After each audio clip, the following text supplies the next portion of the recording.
نحمده ونصلي على رسوله الكريم اما بعد فاعوذ باللہ من الشیطان الرجیم بسم اللہ الرحمن الرحیم۔ شرک و کفر کا بیان۔ سوال: شرک کسے کہتے ہیں؟ جواب: خدا تعالیٰ کی ذات میں کسی کو شریک ٹھہرانا شرک ہے۔ ذات میں شریک ٹھہرانے کا مطلب یہ ہے کہ دو یا دو سے زیادہ خدا مانیں،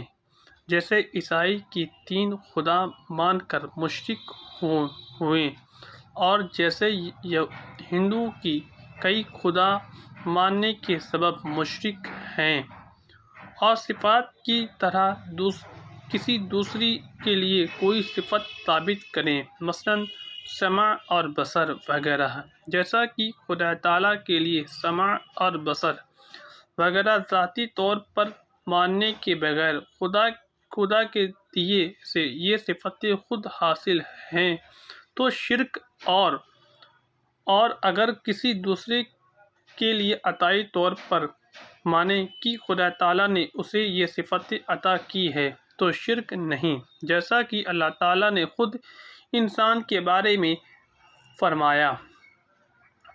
فَجَعَلْنَاهُ سَمِيعًا بَصِيرًا، پارہ 29 رکوع 19، یعنی ہم نے انسان کو سمیع اور بصیر بنایا۔ سوال: کفر کسے کہتے ہیں؟ جواب: ضرورت دین میں سے کسی ایک بات کا انکار کرنا کفر ہے۔ ضرورت دین بہت ہیں، ان میں چند یہ ہیں: خدا تعالیٰ کو ایک اور واجب الوجود ماننا، اس کی ذات و صفات میں کسی کو شریک نہ سمجھنا، ظلم اور جھوٹ وغیرہ تمام عیوب سے ان کو پاک ماننا، اس کے ملائکہ اور اس کی تمام کتابوں کو ماننا، قرآن مجید کی ہر آیت کو حق سمجھنا،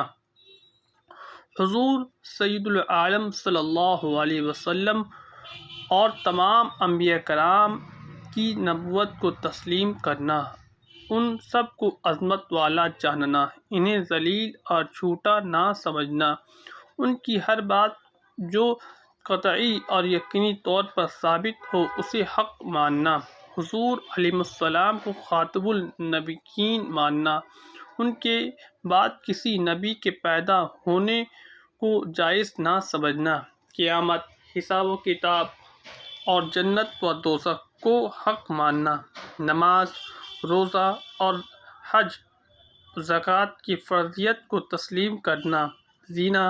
چوری اور شراب نوشی وغیرہ حرام قطعی کی حرمت کا اعتقاد کرنا، اور کافر کو کافر جاننا۔ سوال: کسی سے شرک یا کفر ہو جائے تو کیا کرے؟ جواب: توبہ اور تجدید ایمان کرے، بیوی والا ہو تو تجدید نکاح کرے، اور مرید ہو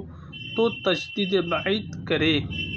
سوال: شرک و کفر کے علاوہ کوئی دوسرا گناہ ہو جائے تو معافی کی کیا صورت ہے؟ جواب: توبہ کرے، اللہ کی بارگاہ میں روئے گڑگڑائے، اپنی غلطیوں پر ندامت و پشیمان ہو، اور دل میں پکا عہد کرے کہ اب کبھی غلطی نہ کرے گا، صرف زبان سے توبہ توبہ کہہ لینا توبہ نہیں ہے۔ سوال: کیا ہر قسم کا گناہ توبہ سے معاف ہو سکتا ہے؟ جواب: جو گناہ کسی بندے کی حق تلفی سے ہو، مثلاً کسی کا مال غصب کر لیا، کسی پر تہمت لگائی یا ظلم، یا تو اس گناہ کی معافی کے لیے ضروری ہے کہ پہلے اس بندے کا حق واپس کیا جائے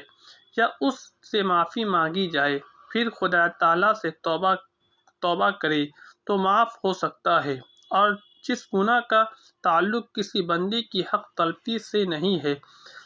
بلکہ صرف خدا تعالیٰ سے ہے، اس کی 2 قسمیں ہیں: ایک وہ جو صرف توبہ سے معاف ہو سکتا ہے، جیسے شراب نوشی کا گناہ، اور دوسرا وہ جو صرف توبہ سے معاف نہیں ہو سکتا، جیسے نمازوں کے نہ پڑھنے کا گناہ۔ اس کے لیے ضروری ہے کہ وقت پر نمازوں کی نہ ادا کرنے کا جو گناہ ہوا اس سے توبہ کرے اور نمازوں کی قضا پڑھے۔ اگر آخری عمر میں کچھ قضا رہ جائے تو اس کی فدیہ وصیت کر جائے۔